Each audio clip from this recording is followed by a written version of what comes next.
Welcome to this tutorial, GWP Finance and Fiduciary Oversight. My name is Katarina Salin Tegnander, and I'm the Head of Finance at GWPO.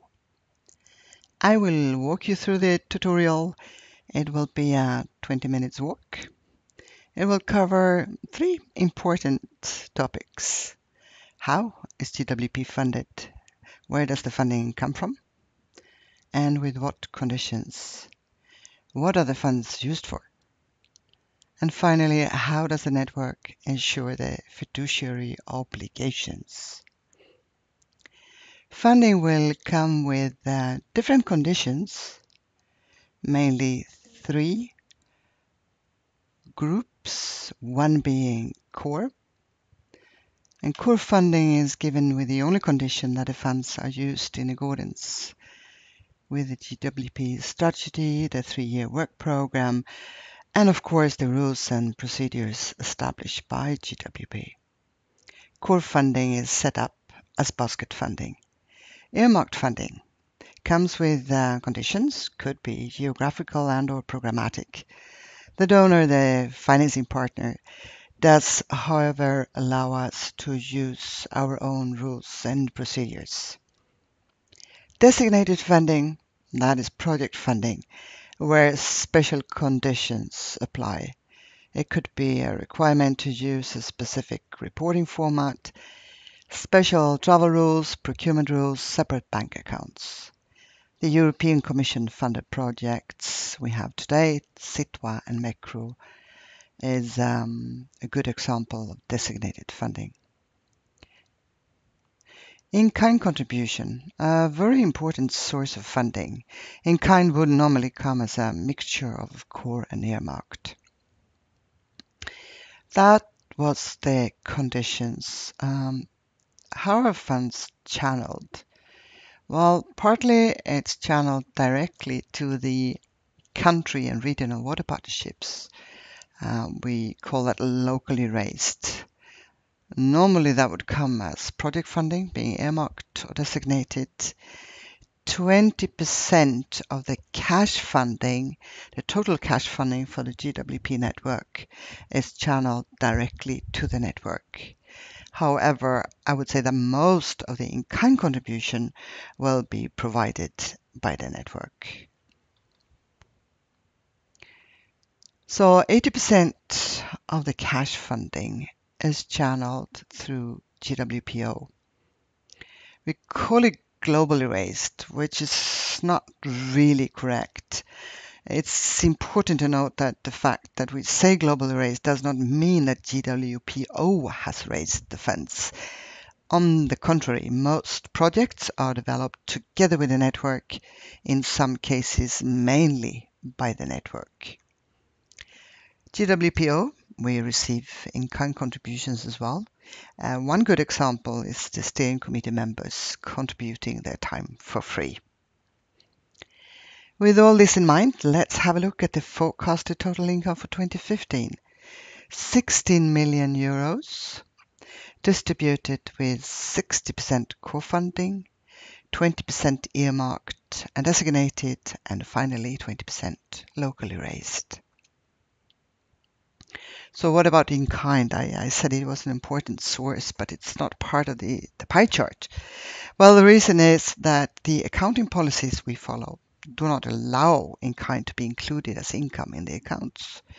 The main reason being that usually in-kind cannot be audited, and all the figures we report in the accounts, they need to be audited. Who are the GWPO financing partners?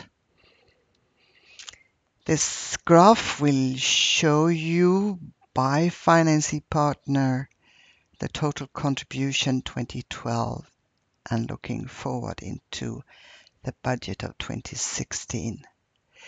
It will be quite evident, I think, that GWPO's funding is dependent on 4 major partners: Denmark, Netherlands, Sweden, and UK. as much as 75%, or for this period, 48 million euros. 75% of GWP's income comes from these big four. So what about locally raised funds? Well, firstly, a graph highlighting the fact that the regions have very different possibilities and or capacities to raise funds. 4 regions, GWP Central Africa, it's GWP CAF in this graph, GWP Med, and GWP Southern Africa, and finally GWP West Africa. These 4 regions, they account for almost 90% of the locally raised funding. And who are the financing partners of locally raised? Well, a typical year, the number of financing partners would be around 50, representing a diversity ranging from banks, universities, private sector governments, foundations, UN agencies, aid agencies. To end the part on the network's income, let me show you a graph going back to 2011. That's the year we called austerity year.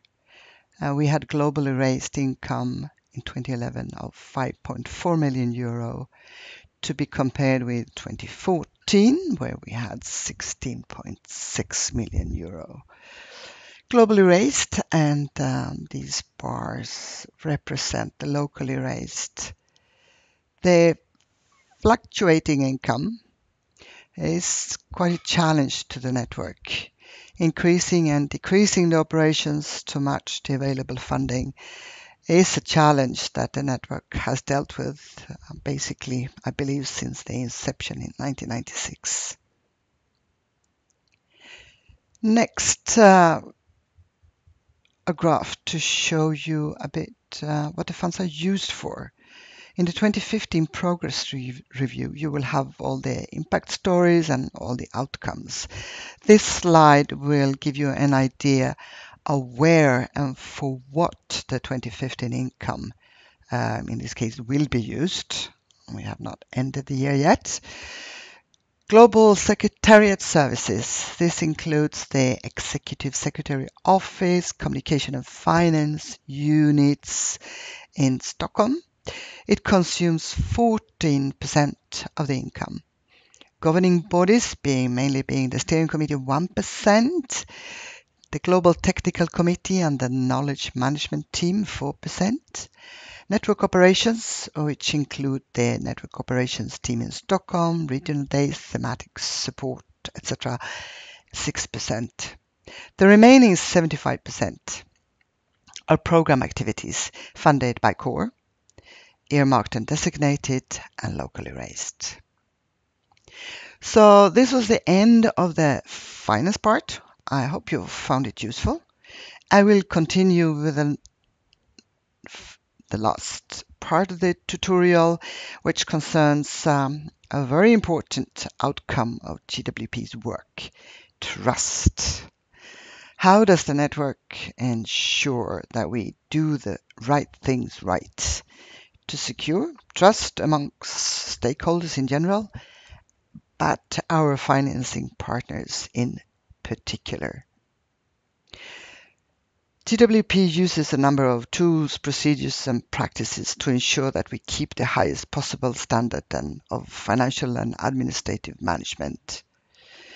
If you have gone through the governance tutorial, you will recall that the partners of GWP organize themselves at country and regional level in country water partnerships and regional water partnerships. The CWPs and the RWPs are independent organizations, and they are not a legal part of the GWPO intergovernmental organization. Currently, we have 13 RWPs and 87 CWPs. All RWPs receive core and project funding channeled through GWPO. During 2015, I would say that approximately 8 million euros will be transferred to the RWPs.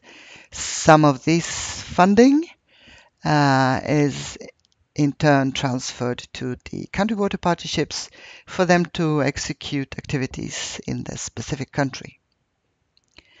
The majority of the regional offices, sometimes also called secretariats, are small, 3 to 6 staff, including a regional coordinator, project manager, communication officer, and administrative staff. But in some cases, like GWP Med and GWP Southern Africa, the offices would be 10 staff or more. 11 out of the 13 regional water partnerships operate under the legal umbrella of a host. Even if several of the RWPs have legal status, they are still hosted, considered as a very cost-efficient way of operating the financial and administrative part of our work. The host provides the legal platform for the RWPs and takes on the responsibility for the financial and administrative management. The hosts have all been carefully assessed before GWPO enters into an agreement with them. This to make sure that the host is able to perform according to the standards we have set. 2 RWPs are self-hosted, Central Eastern Europe and West Africa. They have legal identity and they are, as self-hosted, fully responsible for their financial and administrative management. The self-hosted RWPs are assessed according to the same standards as any host institution. As I said, we have several tools and procedures to ensure the fiduciary standards.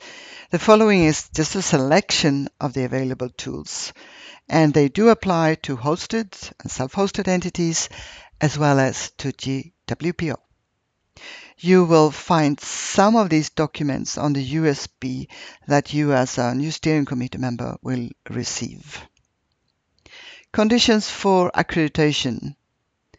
It includes the minimum set of standards an RWP/CWP needs to fulfill in order to be able to use or to be allowed to use the GWP name and logo. We have a fairly newly developed anti-fraud corruption policy. Financial guidelines sets out the accounting policies and procedures, and it is an absolute requirement that the guidelines are followed. This is the foundation for the network's financial management. The procurement rules, they shall be regarded as a kind of minimum standard. If the host can show that their own procurement rules are good enough, they can use their own procurement rules. But we have a set of rules that is the standard. Travel policy. The travel policy shall apply to all individuals traveling for GWP money. Host institution selection guidelines. Yes, as I already mentioned, we have a set of standards and guidelines, and to make sure that the future host will be sufficiently equipped to handle the GWP funds. Network officers. They play an important role, of course, on the programmatic side, but also as the person who has the frequent and regular contacts with the network.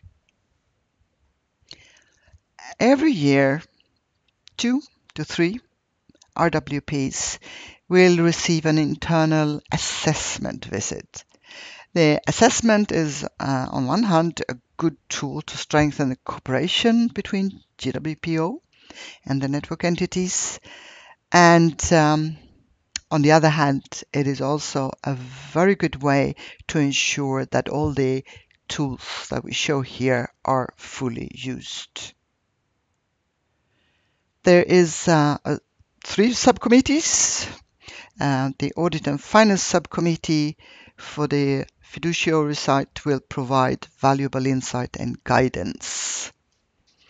And finally, of course, as stipulated in the GWPO statutes, we have annual external audits. All network entities receiving 10,000 euros or more have a compulsory obligation to present audited accounts. Well, the list is long, and this is just a selection, but I would like to end the presentation with highlighting yet some more important tools. Firstly, which is not a tool, but it's certainly an important asset, the skills and dedication you will find in the network. Regional coordinators, project managers, network officers, financial officers, just to mention a few. Next are a set of documents to guide our work, the 3-year work program, the procedures for evaluating project proposals, the annual work plans and budgets, the quarterly reporting, and in connection with the quarterly reporting, the monitor and evaluation briefs. These M&E briefs with traffic lights have become quite an important part of the fiduciary oversight. Progress, bottlenecks, follow-up actions, reallocations of funds are discussed and monitored quarterly through these M&E briefs. And finally, to mention the risk assessments. It is a challenging but necessary task to make sure to keep the high fiduciary standard in the network. Building financial management capacity and having a proven track record is, as mentioned before, so essential for trust, which is the fundamental requirement for future fundraising. We can always do more. We can always do better. Thank you very much for listening. And if you have any comments or suggestions, questions, you are most welcome to get in touch with me or anyone else in GWP. Thank you for your attention.